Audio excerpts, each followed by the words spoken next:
Ouvir a infância. Aqueles pequenos ruídos que nos envolvem quando estamos entre as crianças, sejam elas nossas ou não. Foi assim que Adriana Barreta estabeleceu uma intimidade com a literatura infantil, fazendo dessa escuta poesia. Embora mais jovem, durante a faculdade de letras, achasse ousado demais virar escritora. Crescer em uma casa onde todo mundo lia, principalmente a mãe, foi um grande incentivo, embora o livro infantil ilustrado, como conhecemos hoje, não fosse acessível naquela época. O primeiro impacto que Adriana teve com a literatura veio de uma coleção do Monteiro Lobato, presente de uma tia, aos 10 anos de idade.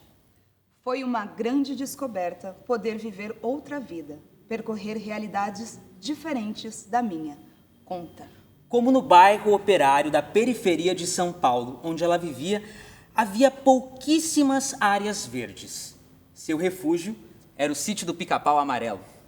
Lembro também que me deparei com um poema de Cecília Meirelles, de uma cartilha da escola que não tinha biblioteca. Não me lembro dele exatamente. A memória que permanece é mais fotográfica e sonora do que senti no momento. Explica a autora. Às portas da adolescência, Adriana abraçou fortemente sua vocação leitora, passeando entre a coleção de clássicos da editora Abril, a coleção Vagalume e tudo o que fosse possível. A escritora, de saída, abarcou o clássico diário e as pequenas cartas. Eu sempre gostei muito de escrever, mas fazer isso profissionalmente estava muito distante. Era um universo aparentemente inatingível. Ainda assim, a Faculdade de Letras foi um momento de muita produção escrita, ainda sem qualquer intenção de publicar. Mais tarde, com a Faculdade de Artes, ela uniu duas paixões, palavra e imagem, abraçando-as de forma bem mais íntima e convergente dentro da literatura infanto-juvenil. Mas nada foi tão forte e intenso quanto o nascimento de seu filho. Eu sempre fui professora de inglês e tinha essa convivência com as crianças, mas ter o privilégio de conviver com uma criança crescendo, de apurar meus ouvidos para esse som, para o lúdico, me enriqueceu muito em termos de literatura. Ela então fez sua estreia pela poesia infantil com o livro A Última Folha, que nasceu da sua paixão pelas folhas de outono que forravam o chão dos parques de Curitiba no outono. Ao juntar as folhinhas com meu filho, ele mesmo criou um planeta chamado Folhar. E eu achei que poderia criar uma história com isso. O projeto, que era para a escola do filho, foi a porta de entrada no mundo da literatura. Daí em diante, a mágica de tocar as pessoas por meio de suas histórias ganhou sentido e impulso, ainda que ela garanta que muito desse caminhar literário teve relação direta com o acaso dos encontros. Hoje, a autora afirma que já não acredita mais em coincidências e que tudo tem seu tempo certo para acontecer.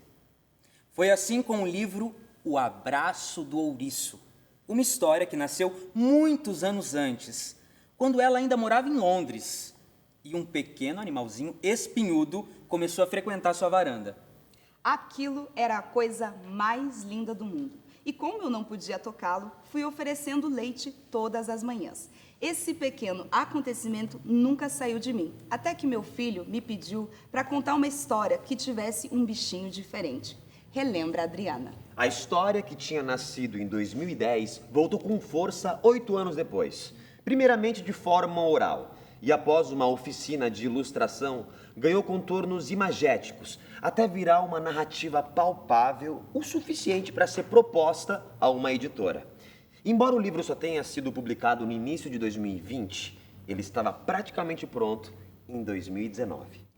A impossibilidade do abraço, que surgiu com a pandemia do novo coronavírus, ainda não tinha acontecido.